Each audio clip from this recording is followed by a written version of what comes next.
Welcome to Gluten Free Unwrapped, the podcast that takes you inside the stories of the founders, CEOs, and influencers who make the gluten-free industry tick.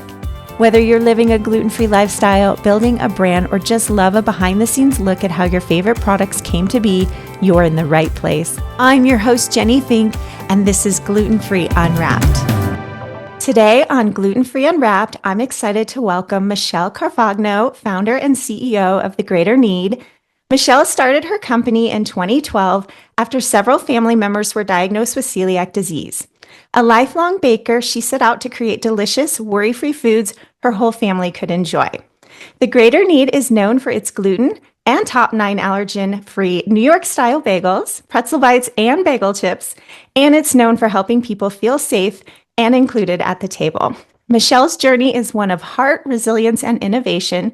Michelle, welcome to Gluten Free Unwrapped. Hi, Jenny. Oh, I'm so happy to have you here today. Yeah, I'm so excited.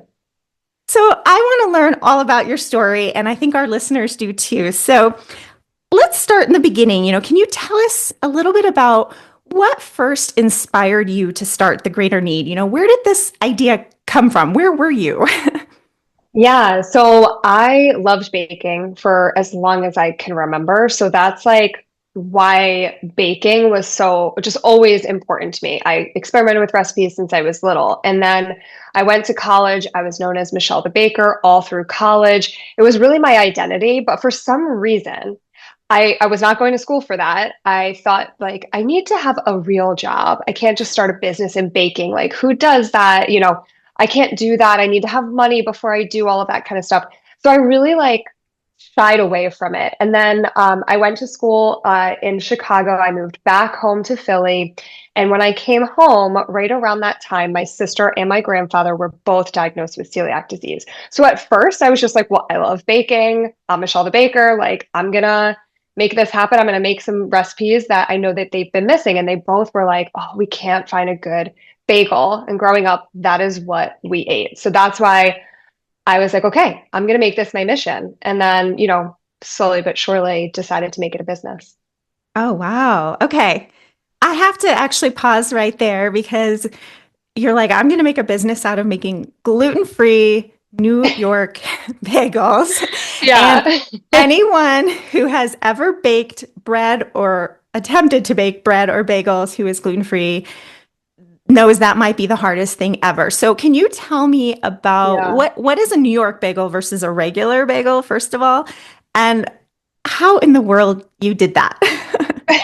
Okay, so a New York style bagel, and I think it has many definitions based on who you ask. So please don't like come for me, other New Yorkers. However, to me and my family, it is that it's chewier. So a lot of times, like, us self-proclaimed bagel snobs will say that like a lot of other bagels, and this is like even just the gluten-full ones, are like bread with a hole in the center.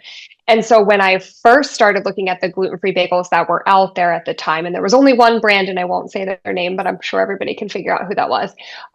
It was very much bread-like. And I remember being like, that's not a bagel. That's bread with a hole in the center, which has its purpose. Like bread is good, but bagels are supposed to be a little denser, chewier, and then have this really great crust that comes from like the process of making them. And honestly, ignorance is bliss. I literally thought in my head, how hard could that be? I know now that that was really, really hard, but in those early days, I had the confidence of like the size of this room. I don't know why. But I just thought, you know what, I'm gonna do this. And I was just excited to like try something new. I'd always loved creating recipes. So I think that that really fueled me to kind of look at like, yeah, I'm just gonna figure it out. And it was that kind of vibrato that just like made me not give up. Wow. Okay. So Michelle the Baker, what is the secret to making a New York bagel? Like what were some of the iterations? How many recipes did you go through? How did you test it to get that perfect formula? Yeah, so I still have my notebook, and this is back in 2012. I don't know if I said what year, but this is in 2012. So like celiac disease, Like a lot of that was just starting to get really diagnosed, at least here where we are in Philly. So there wasn't a whole lot of options, but I did find a couple smaller brands that were out there. So the first thing that I did was like I got their products. I tried to understand like what was already there, how I could do better. And then I literally took to Google, which now is like this wealth of knowledge on gluten free. But honestly, I found very little information. Um, but what I did find was like you can't just sub one for one, like just use rice flour to replace wheat. So I knew, okay, I've got to find a bunch of different gluten free starches and flours to figure this out. And then I just took a regular bagel formula and I just started there, but subbing out the flours and just kept playing with percentages. And I still have my notebook from when I did these first experiments. At some points, like I had subbed in like milk or egg because at that point I was just focused on gluten free, not the top nine. And so actually the first formula had egg in it. Which is magical in terms of getting lift and getting some of that texture. But that's how I started in the early days. And I want to say that it was like my 15th recipe. That was Wow. the one that I was like, I think this is good enough. Like I just really leaned on what my sister and my grandfather told me because I knew if it were up to me, I'd still be working on it now and be like, it's not good enough. I'm not, it's just never going to happen. So I really use them to guide me. Like, what do you guys think? And that's kind of how I knew like, okay, this 15th recipe is just we're gonna see what happens. Wow. So your sister and your grandfather were your official taste testers. And this Yeah, was they probably were. feeling like a science experiment to you in the kitchen. Yeah, which I really did have a lot of fun in those early days. Like it's fun to think back because that's what I enjoyed the most. That's why I got into it. And then it became this like personal passion because it was helping my family. And then obviously, the community of just gluten-free, allergen-free is like such a beautiful community of people. So like I just kept getting more and more hooked and more fueled by that, to keep going and keep innovating. Wow.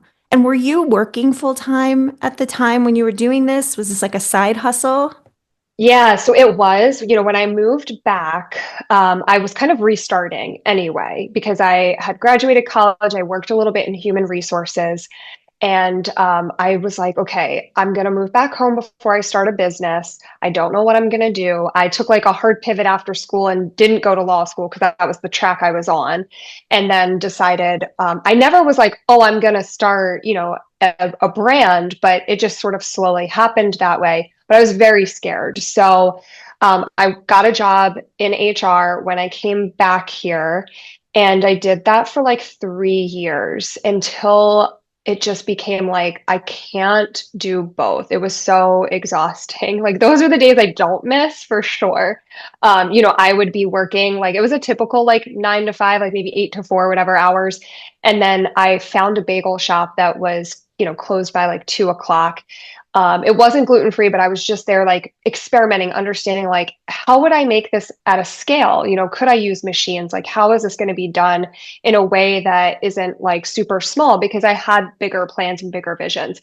So I would go there after work, bake all night, and then like repeat. And then once I actually started getting orders, I was going in at like midnight because I was baking them fresh when I first started and I was delivering them to cafes in the city. And so I balanced, a 3 a.m. delivery and then going to my job. And so it was Wow. exhausting. And then the weekends were when I did like sales and more distribution and things like that. And so you just get to this point where you're like, okay, something's got to give. I can't give either one of these my whole attention. Which one am I going to take the leap of faith? So I finally did that after about like a year and a half from like when I had like that final formula was when I made like, okay, no more working. I slowly kind of dwindled it down, um, Okay. so that it didn't feel as painful. So you were actually making these bagels in this bagel place that you said that they made Yeah. bagels during the day, and when they were closed, you were using them to make these gluten-free bagels.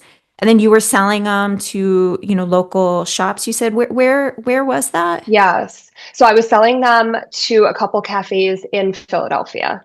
So because we were Philly based, I was like maybe 15 minutes from the city. So I would go there. And it just so happened that when I had that final formula, I was like, okay, I want to take it to a couple coffee shops and just like see like I know my family is affected by this, but like what's happening out there in the world. And I took it, and it just so happened that that guy's daughter just got diagnosed with celiac disease Wow. as well, like 30 days before that. And he was like, "Oh my God, I need this like personally, but yeah, like I'd love to be one of the first to have a gluten-free option here because it was very far and few between."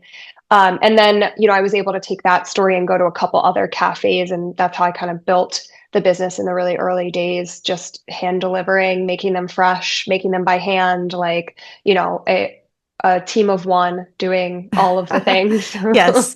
Chief, what is it? Chief cook and bottle washer, But whatever the yes, expression is, that was Michelle. yes. Yep. I still have a picture Wow. of me like scrubbing the floors. And I was like, one day I'm going to look back at this and think it's funny, because Yes. look at how far I've come. That's amazing. One day you'll get promoted by yourself.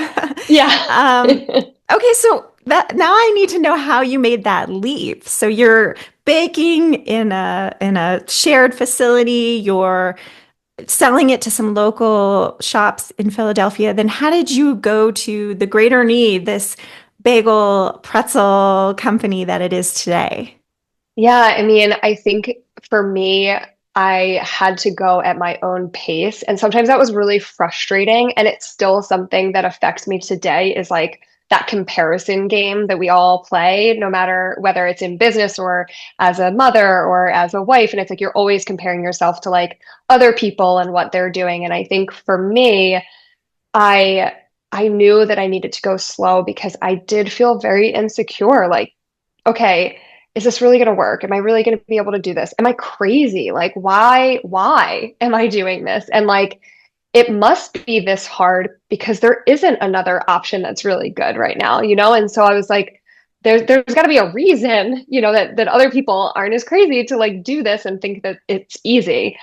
So for me, it was just like baby steps and surrounding myself with a lot of people who were entrepreneurs. At that point, I hadn't met anybody else in the food industry, but I very shortly then went and signed up to go to Expo West, which is one of the bigger products expos in our industry. And I did back then, they were doing a lot of classes that you could take as like a new brand. I think they still do some, but like they had a lot more, this whole like program. So I went through that, and I remember sitting next to the founder of Honesty, and it was before they were acquired. And I was just like, oh my God, I know who he is because I was researching the industry and he was like just starting to take off. And I just thought, okay, I'm in the right place. And that just helped like build my confidence. But I think having the right people around me, finding the right resources, like that's really how I did it. It was like, left to my own devices, I don't know that I would have taken that leap of faith, but I just had so many people around me that I knew could help support, the hard days that make you want to like say, okay, maybe I shouldn't be doing this. Yeah, wow. It's tough. It's tough being an entrepreneur. And I think that making that leap from, baker in someone else's kitchen to maybe it sounds like your own facility is a big Yeah. leap. So how did that work? Did you actually say, I've got to get my own equipment, my own facility? How did you get funding for that? Yeah, so I did know really early on that obviously cross-contamination was no joke, but it was sort of how I had to start. And I made that very clear, where I was selling and how I was selling so that people would know that it wasn't in a dedicated facility. And then I knew that that was like a means to an end. So I had a goal, like once I get to 1,000 bagels a week, I can afford to potentially like find a place of my own. And so I started the process of looking. I definitely had some setbacks. Like in the early days, I was looking at moving to a co-packer, so having somebody else make the product for me. I thought, well, as I started researching the industry after I met other brands, that's what everybody does. And I thought, oh, that'd be great. I don't have to make this. Like that's really how this works. How cool is that? And I thought, okay, so how many gluten-free co-packers are out there? Back in, this is like 2013 at that time, there was like nobody. I mean, I could not find anyone. I think maybe there was like one company, but they didn't, it was like a dedicated line. It was in the same facility. And I just always felt weird about that. And then when I decided that I was going to make a bigger claim and I took the egg out of the formula, I was like, now I need to find someone who's allergen free. That means they're not making peanuts or tree nuts or, soy or dairy or egg. And then that became like there was nobody. So in the early days, I went to find a couple like I met a couple gluten-free bakeries, and I was like, hey, maybe that would be a good fit. They could make my product there. Um, I did move. It was 3 days that I moved to this bakery that is no longer in business, but they were out in my area in Pennsylvania, and she could not get the formula right. Like it just didn't work for her. And I was like, no, it was like the best 3 days of my life. I was like, oh, I don't have to make these anymore. I can just focus on the other sides of the business. I was like, yes, like putting my feet up. I was ready to go on vacation. No, I'm just kidding. But like I was feeling really good. And I get the product to do my deliveries. And I'm like, wait, this looks so different. So that's when I realized like it's too soon. I need to do this myself. I don't even know how to explain how to make it on a machine yet. I was still making it by hand. The traditional bagel machinery that was at that bakery that I was at, it wasn't working on that machine. So I knew there was so much work to be done. And that's when I was like, okay, I need to find money and I need to do this myself. And it is what it is. And I ended up getting a SBA loan. That was like my first loan through a smaller, so they're called CDFIs. It's a community development funding institution. So it's not a bank, but it's like a community fund or a community bank that does like SBA lending and other types of grants and things like that. Specifically, it's usually for minority owned businesses. And so because I was women owned, that was like a certification that I ended up getting. And then I used the Women's Business Development Center in my city to then connect me with some of these funding institutions and a mentor that helped me write a business plan. And then that's how I pulled everything together. And honestly, slowly but surely, it was like the right place became available. It was like a little room. We're in a bigger facility today, but it was like this small room that had a sink and it had like the right floors and a hand washing station. And it was like the size, like a 200 square feet. It's like the size of like, like a bedroom. And it was all that I needed. And then I got that loan. It was like a $50,000 loan, really good interest rates to get the oven, the mixer, and then to start to figure out like, how do I machine this? I had a small freezer. At one point, I had to use the freezer in my parents' garage before I could afford a Wow. freezer. So it was like, it was very interesting. And then I also couldn't really fit all of the flour there. So I had to get the ingredients delivered to my apartment. And like it's coming on like a semi. And he's like, with a pallet jack. Luckily, I was on the first floor. And he was like, I have never delivered ingredients to someone's apartment before. And I was like, well, it's the first time for everything. So yeah, but I mean that was the early days, it was just like step by step. That's amazing, actually. Yeah, you have this like 18-wheeler roll up to your apartment. It sounds wow. Yeah. Okay, that's crazy. Okay, so then take me from where you're in this facility and now you're like, I need to machine this, I need help, I need to grow this. And also, was it called the Greater Need then, by the way? I didn't even No, it ask you that. actually wasn't. Yeah. So back then, it was called Sweet Note Bakery. And the only reason that I called it that was because when I was 18, that was when I first had this idea that like one day, it was like this one day dream, I'm going to have this bakery. And when I do, this is the perfect name. And it was the idea of like end your day on a sweet note. Because before gluten free, I'd loved baking sweets. Like that's what I made: cookies, cakes. Not gluten free. I did thumbprint cookies. I actually like through college, like it was sort of like just a little side passion project, but I sometimes would sell them for like weddings or special events, but like nothing crazy. It just sort of like, oh yeah, okay, I can do that for you guys. So when I started, oh, what am I going to call it? Well, Sweet Note Bakery came to mind. I was like, I know I'm not doing sweets, but it's the only name that's in my brain. I've been thinking of like, I've been thinking about this since I was 18. I'm just going to go with that name and I can always change it later. And so that's kind of why we did that. And then eventually in 2015, we did the DBA to be the Greater Need, because then I was like, okay, I really need to like work on that. Once we got the other pieces going, so it was like 3 years ish in, I was like, okay, now it's time to like revisit that before we really expand into retail.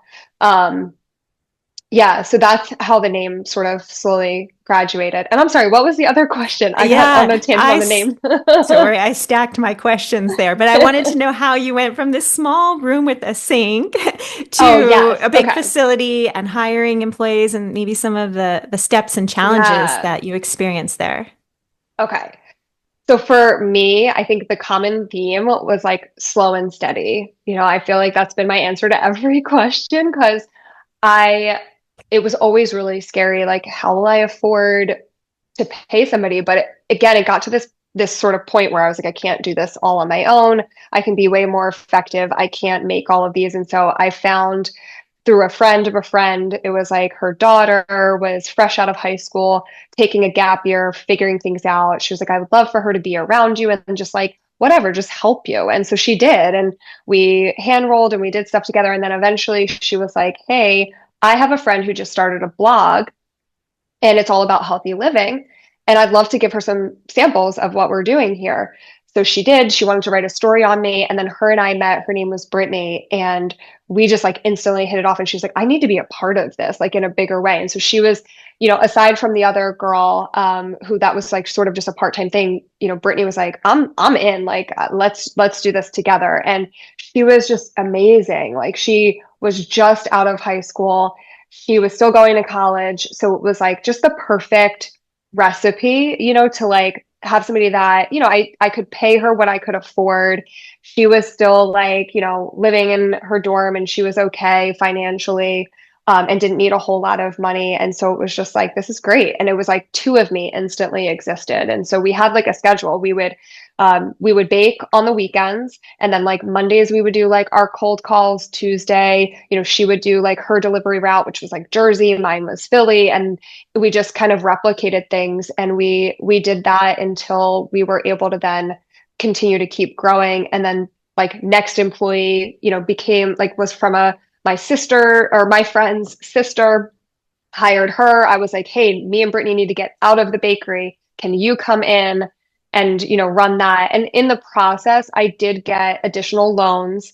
I got a job creation loan at one point, which is I got like very unique funds that I think, unless you really dig, are kind of hard to know about. But a lot of counties have these if you do your digging and you do your research and you find your economic development center. So when I did that, I found out that if I move my plant from Philly to Bucks County, which is just the next county over, which is where I'm from, and it was closer to me anyway, that they would give me a job creation loan and some grant dollars to bring the business to that county. So I did that. And then that's how I was able to afford to hire like three more people that were like in the factory. And that's actually still the building that we're in today. So we made a pretty big leap. And we moved around like 2016. And, we still have space to grow today, but it was just like the right opportunity. And it happened to be like that landlord. He was looking to fill a space. It was already set up for food. Like we just had a couple things that really just lined up nicely that helped That's, us make the next leap over. yeah. Wow. That's amazing. Okay. So now thinking about this whole journey holistically, what do you think was the biggest challenge? Was it the beginning? Were there growing pains? What do you think was the biggest challenge along the way? It's an interesting question because well, first, I feel like it changes a lot just depending on like what's going on for me because I used to think that it was those early days, but there was a lot less at risk back then. I just think like hindsight is 2020. So I can look back now and be like, oh, like silly girl. There was not like, it was just you and hey, worst case scenario, you would just go back to like living your life. I was single. I didn't have many expenses. Like there was just a lot less at risk. I didn't have all of these employees. I think like as I continue to grow, the stakes do get higher. So it's a different type of challenge. It's a different type of like stress. But I think overall, the biggest challenge has just always been like here in my mind, if that makes sense, because it's all just how you look at something. And I remember early on, I was so surprised how much could go wrong in a day. And I was just like, what, how did this many things go wrong? How do all these other people have it together? And that's like, and then more social media continued to grow, the more it looked like everybody knew what they were doing but me.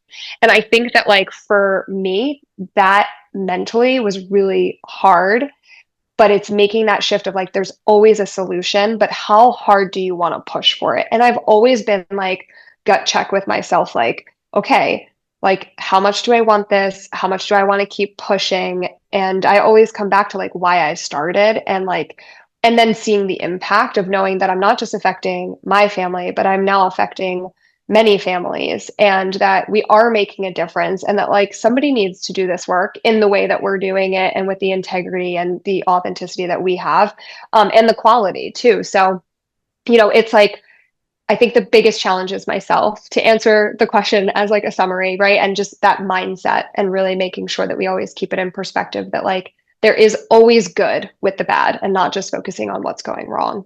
Well, I love that advice. I think everything can start spiraling and you're like, this is where it Yeah. gets hard, and that's when most people leave. And if Yep. it was easy, everyone would be doing New York bagels, right? If it was easy, Yeah. everyone would be doing this, and it's not easy. It's not easy to start a business, grow a business. Um, you know, One thing that a lot of people may not know is that we actually got to meet for the first time. We've talked on the phone and things like that, but we met at the first time a few months ago at that expo that you mentioned. And Yeah. this year you had your own booth, and I got to taste some Yep. of the reformulation of I think it was your pretzel bites that you've reformulated. So that was really exciting to see that growth after hearing your story now and seeing where you are today. That's really a great journey. So what are you watching closely? What kind of trends are you watching closely now coming off the expo? Were you inspired? Is there anything that's on your radar right now? Yeah, I think the thing that I miss the most is like the flexibility of in the early days, just like experimenting and playing with stuff. Because anytime that I go to those types of events, I'm always inspired by the different trends and just hearing the feedback, seeing what else is out there, what's still missing, or what could be done better. There's not a lot that we have been able to do right now, given that we're in this process of changing out the current formulas and the branding because we're switching like the packaging, the logo, all of that.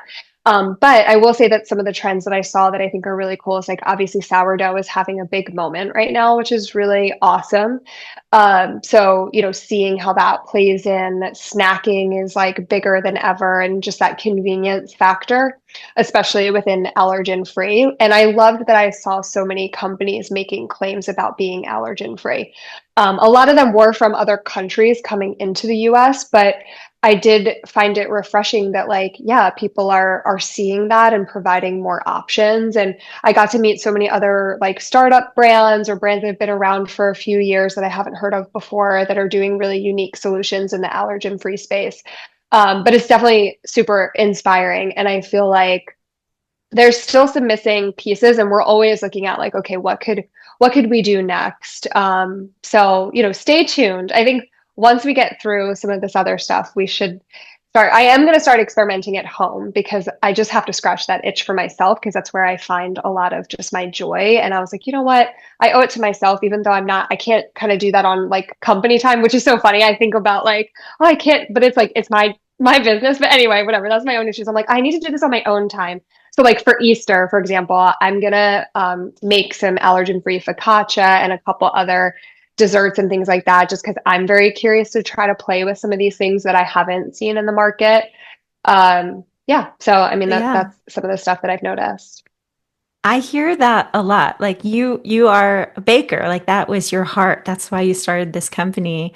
And now at some point you're kind of out of the baking because you're so Yeah. into all the weeds of running this business. So that's really neat to hear that maybe you're feeling a little inspired to get back into the kitchen and come up with some other creations for us gluten-free folk. Yeah, definitely. Love it. All right. So, Michelle, before we wrap things up, I have a few fun, quick, rapid fire questions for you. Okay. You don't have to overthink it. You Okay. can give me the first word that comes to your mind, or if you want to explain a sentence or two, I'm okay with it. There's no Okay. rules. All right. So, let's start. You ready?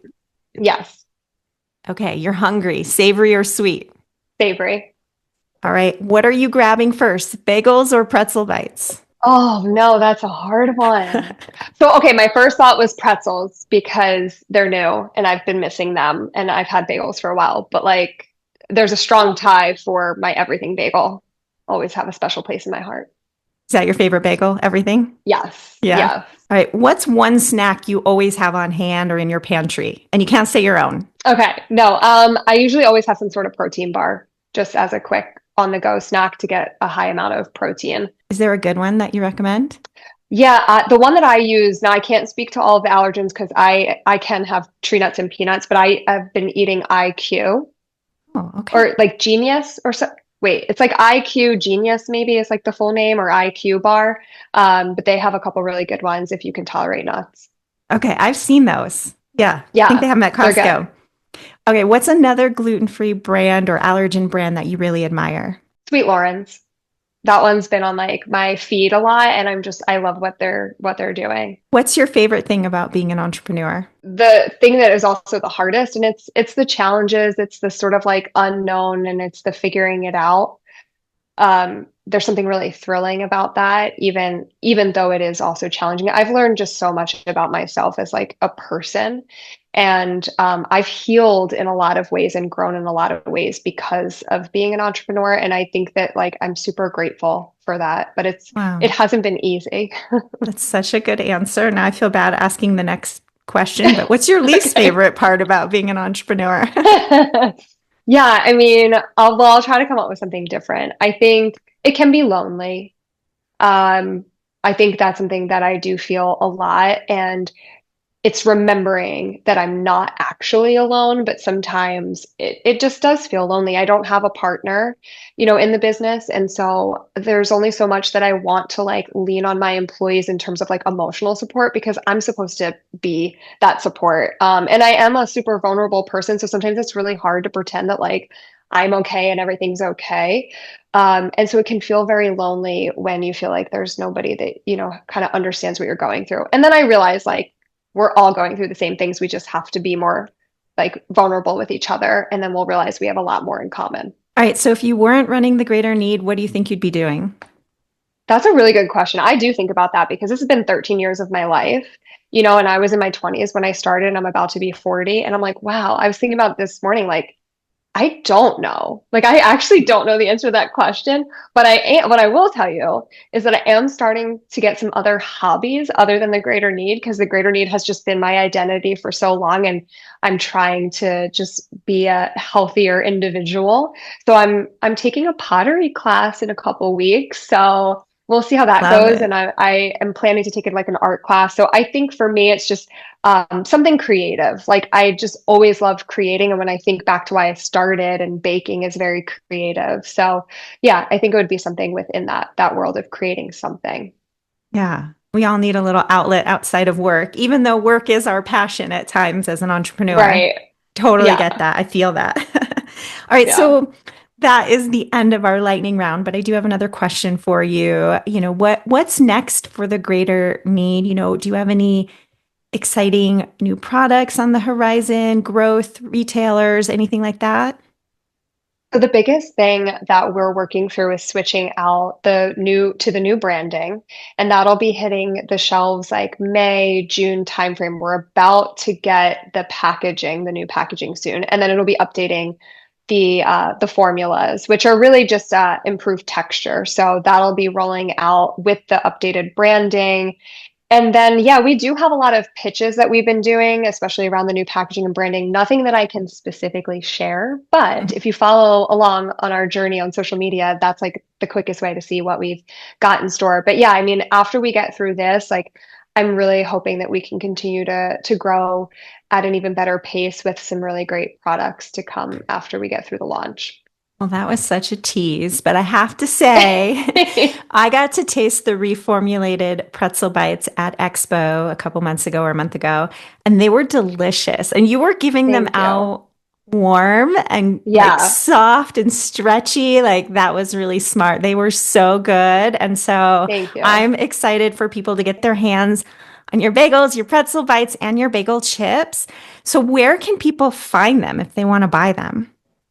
Yeah, the best way would be to go to our website, which is thegreaterknead.com, because then you can find a store locator. If you're based on the East Coast, we definitely do have more retailers.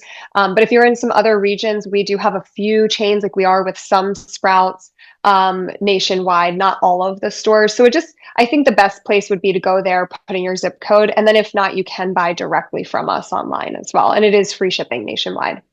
I imagine there's all sorts of complications shipping frozen products as well because you ship them frozen, right? Yes, that took a long time to figure out, but I will say that it does add cost, so our products are a little bit more expensive if you buy them direct from us.